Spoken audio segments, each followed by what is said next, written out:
All right, here's that juicy story I was just talking about. The former attorney for the so-called D.C. Madam now appealing to the Supreme Court to let him release phone records from her escort service, claiming they contain information that could impact the 2016 presidential election.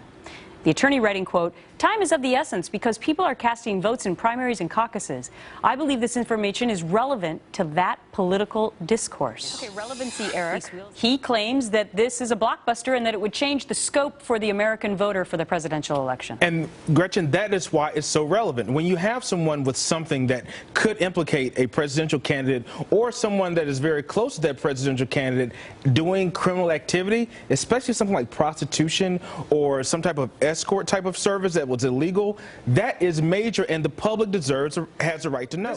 These records were sealed by a judge, and it reminds me very much of the Bill Cosby case, where some records were sealed, and then the judge said it is very beneficial for the public to have these records released because of the public interest, and this is definitely part of the public interest. So this guy Sibley, who's trying to get this done, he kind of threw out a veiled threat out there, because he said this: look, if he doesn't get this restraining order lifted, in that event, Sibley will simply release publicly the Verizon Wireless subpoena return records containing the names and addresses of 815 Washington, D.C. clients of the D.C. Madam's escort service. Can he do that, Lise? No, then he's going against what the court has already said, that he's going against what would be his punishment? order. Let's say that he decides to release it just because he thinks that it's a benefit to the American people. Then he's held in contempt.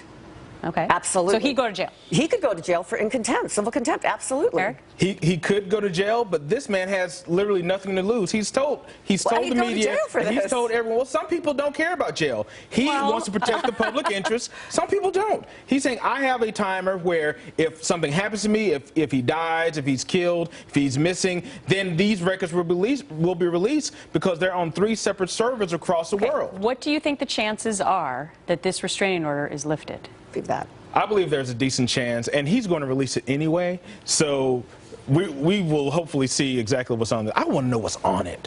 That's right. I really want to know what's on it. Who doesn't? Right. We all do. All right.